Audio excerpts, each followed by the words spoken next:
السلام علیکم ورحمۃ اللہ وبرکاتہ۔ محترم بھائیوں، بزرگوں، دوستوں،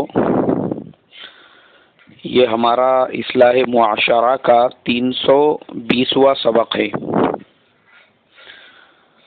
محترم بزرگوں، آج جیسے ہی صبح میں نے یہ نیوز پڑھا کہ سورت کے اندر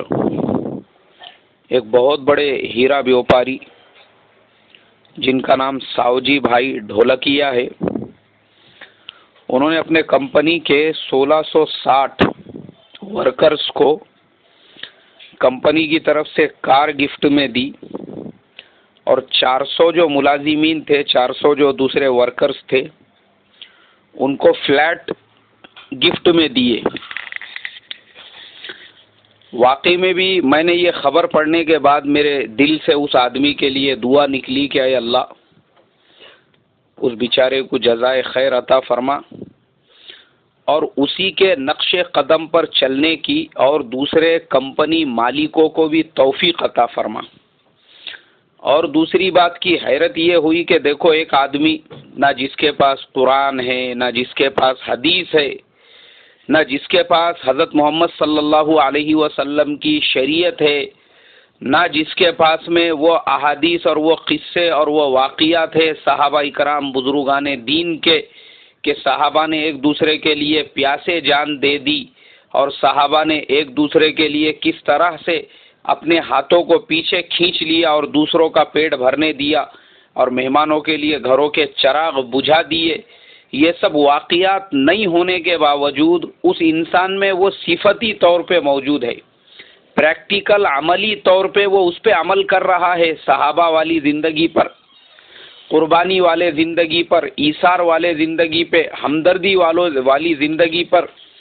اور جیسے ہمارے نبی نے ہم کو تعلیم دی غریبوں کے ساتھ میں حسن سلوک کرنے کا، ہمارے پاس اب یہ سب چیزیں خالی بیانوں میں رہ گئی ہوئی ہے، باقی اس بیچارے کے اندر پریکٹیکل وہ چیز آ گئی، اور انہوں نے اپنے ورکرز کے ساتھ میں یہ حسن سلوک کیا۔ میں ہمارے ساوجی بھائی ڈھولکیا کو سلام کرتا ہوں، اور واقعی میں بھی ان کی تعریف کرتا ہوں کہ واقعی میں انہوں نے جو قدم اٹھایا ہے وہ قابل تعریف ہے، کہ صرف یہ سال نہیں، انہوں نے پچھلے سال بھی 500 ملازمین کو ایسے ہی کاریں گفٹ میں دی تھی۔ اس کے پہلے سال 2014 میں بھی 1350 ملازمین کو مکانات اور اسی طریقے سے کاریں دی تھی، اور اب تک وہ ان کے اپنی کمپنی کے 5500 ملازمین کو کار اور گھر وغیرہ دے چکے ہیں۔ یہ صفت اگر ہر کمپنی مالک میں آ جائے، ہر فیکٹری آنر کے اندر آ جائے، تو کبھی کوئی کسی کمپنی میں چوری نہیں کرے گا، کبھی کوئی کسی اپنے مالک کو دھوکہ نہیں دے گا، اپنے مالک کا وہ احسان مند بن کر کام کرے گا، اور اس کے اندر ایک فیلنگ اور ایک احساس آئے گا کہ بھائی میرا مالک میرے ذریعے سے جو کچھ کما رہا ہے وہ ہمارے اوپر بھی خرچ کر رہا ہے، اپنے نفع کا ایک چھوٹا سا حصہ ہمارے اوپر بھی لٹا رہا ہے، تو وہ اپنے مالک کا احسان مند بن کر رہے گا۔ میں نے کیلکولیشن کیا تو وہ کمپنی کا ٹوٹل جو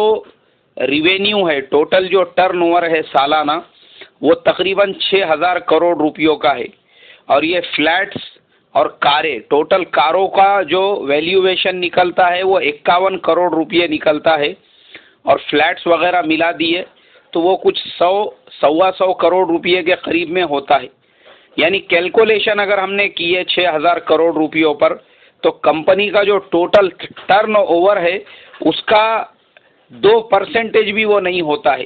مطلب اگر ایک مسلمان فیکٹری آنر اپنی زکوٰۃ نکالے تو وہ اپنی زکوٰۃ میں اپنے ملازمین کو دے سکتا ہے، اس سے بھی کم اماؤنٹ کے اندر ساوجی بھائی ڈھولکیا نے اپنے ورکرز کو کاریں بھی دے دی، مکانات بھی دے دیے، اور پورے نیوز کے اندر وہ چھا گئے، ہر جگہ پہ ان کی تعریف ہی تعریف ہو رہی ہے کہ مالک ہو تو ایسا ہو،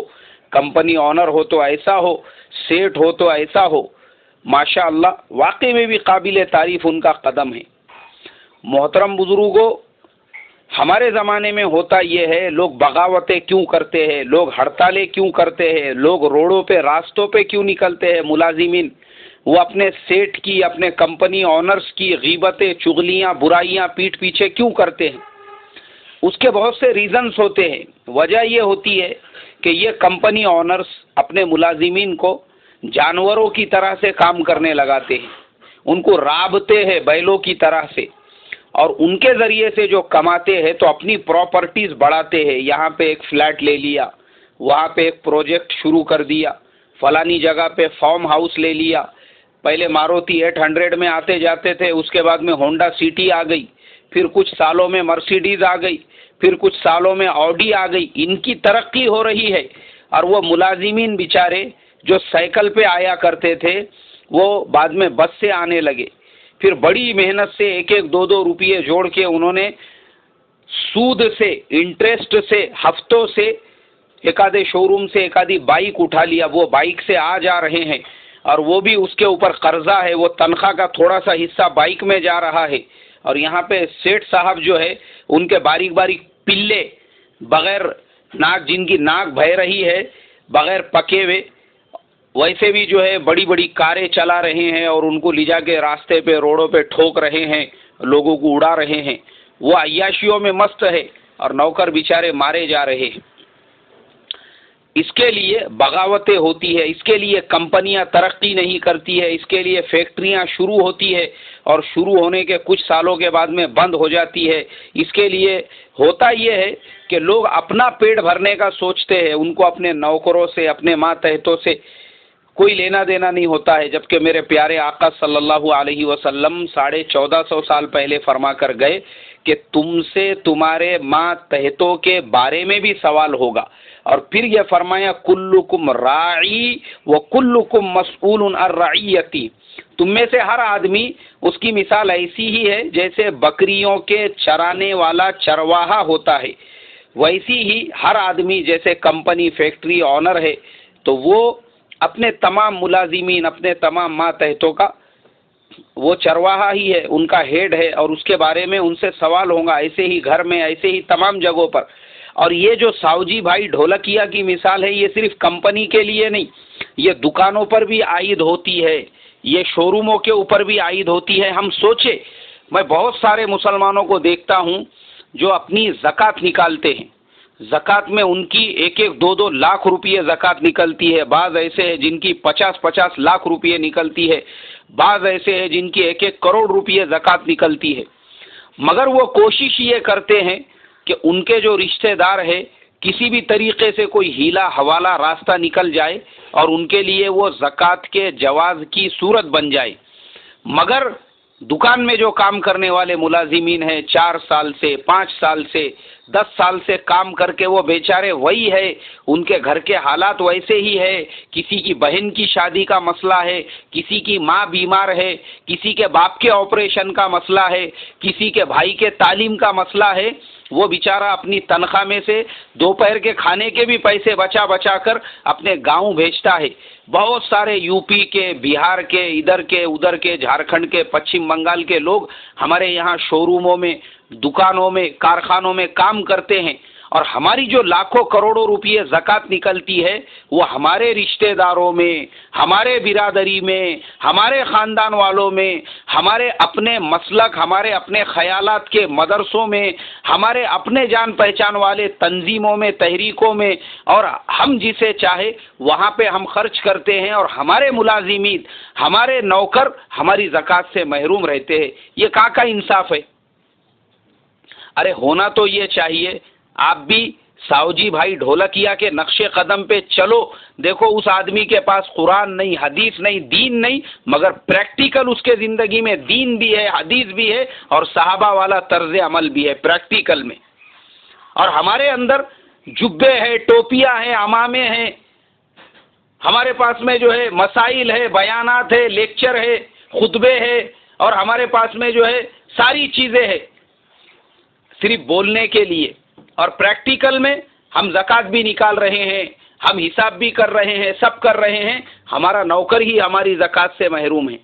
ہمارا ملازم ہی ہمارے زکوٰۃ سے محروم ہے، ہمارا ماتحت ہی ہماری زکوٰۃ سے محروم ہے. ہماری زکوٰۃ تو جا رہی ہے 500 کلومیٹر دور، ہماری زکوٰۃ تو جا رہی ہے 1500 کلومیٹر دور، ہماری زکوٰۃ تو جا رہی ہے 1000 کلومیٹر دور، اور ہمارے ایک ہاتھ دور پہ جو ہمارا نوکر بیٹھا ہوا ہے وہ ہماری زکوٰۃ سے محروم، 4 سال 5 سال 10 سال سے وہ ہمارے یہاں بیل کے جیسا رابے جا رہا ہے، اور بیچارے کے گھر پہ وہی حالات ہے، اس کی ماں بیمار، اس کا باپ بیمار، اس کی بہن کے شادی کا مسئلہ، اس کے بھائی کے پڑھائی کا مسئلہ، وہ مسائل میں گرفتار ہے۔ اس لیے کم سے کم ہم سبق لیں ساؤجی بھائی ڈھولکیا سے، ارے کم سے کم سیکھے اس انسان سے جس نے پریکٹیکل قرآن کی آیتوں پر اور احادیث پر اور صحابہ کی زندگی پہ عمل کر کے یہ دکھا دیا کہ پہلا حق تمہارے ان ملازمین، تمہارے ماتحتوں کے اوپر ہے،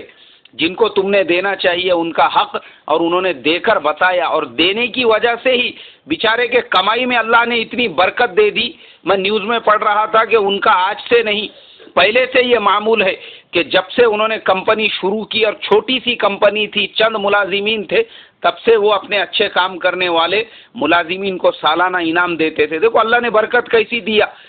2014 میں ان کو تھوڑے ملازمین کو ہدیہ تحفہ دینے کی توفیق دی، 1300 ملازمین کو، پھر 2015 میں انہوں نے 500 ملازمین کو دیا، اور آج 1660 ملازمین کو انہوں نے دیا۔ مطلب ہر سال ان کا جو فگر ہے وہ بڑھتے جا رہا ہے، اس کا مطلب کمپنی کا نفع بھی بڑھتے جا رہا ہے، ترقی ہوتی جا رہی ہے۔ جتنا ملازمین کو خوش رکھو گے، ماتحتوں پہ خرچ کرو گے تو بڑھوتری تو ہوگی ہی ہوگی۔ اس کے لیے محترم بزرگوں، ہمارے پیارے نبی صلی اللہ علیہ وسلم نے فرمایا، مزدور کے پسینے کو سوکھنے سے پہلے مزدوری دو۔ مزدوری کا مطلب یہ نہیں خالی اس کی تنخواہ دے دو اور اس کو یوز کر کے اپن خود کروڑ پتی بنو اور بیچارے کا حق نہ دو۔ اس لیے محترم بزرگوں، میری بات جہاں تک پہنچے وہ اپنے ذرا ملازمین کا بھی خیال رکھے، اس کے گھر کی ضرورتوں کا خیال رکھے۔ ارے تم کو تمہارے اماؤنٹ میں سے دینا نہیں ہے، جب تم زکوٰۃ نکال ہی رہے ہو تو تم 1500 کلومیٹر اور 1000 کلومیٹر بھیج ہی رہے ہو، اس کو بھی تو دو نا۔ اس کو کیوں محروم رکھے؟ اسی زکوٰۃ کے پیسوں میں سے اس کی والدہ کا آپریشن کرا دو، باپ کا آپریشن کرا دو، اس کے بھائی کے تعلیم کی فیس دے دو، جائز ہے، زکوٰۃ کے پیسے ادا ہوں گے آپ کے۔ اس کے بہن کی شادی کرا دو، اس کے لیے آپ گھر کا انتظام کر دو، کیونکہ آپ کے لیے اس نے اپنی زندگی وقف کی ہے۔ ہم بھی اگر یہ نقش قدم پر چلنے لگیں گے، یاد رکھو ہمارا کوئی ملازم چوری نہیں کرے گا، ہمارا کوئی ملازم دھوکہ نہیں دے گا، ہمارا کوئی ملازم غلط قدم نہیں اٹھائے گا، ہمارا کوئی ملازم ہمارا ٹوپا کرنے کی نہیں سوچے گا، بلکہ آپ کے دکان کو پھر وہ اپنی دکان سمجھے گا اور آپ کو اپنا سب سے بڑا محسن اعظم سمجھے گا۔ اللہ تبارک و تعالی ہم تمام کو سمجھ عطا فرمائے، فہم عطا فرمائے، اپنے ماتحتوں کے ساتھ، اپنے نوکروں کے ساتھ، اپنے ملازمین کے ساتھ حسن سلوک کے ساتھ میں پیار کا، محبت کا، اخلاق کا، رحم کا، کرم کا معاملہ کرنے والا بنائیں۔ السلام علیکم ورحمۃ اللہ وبرکاتہ۔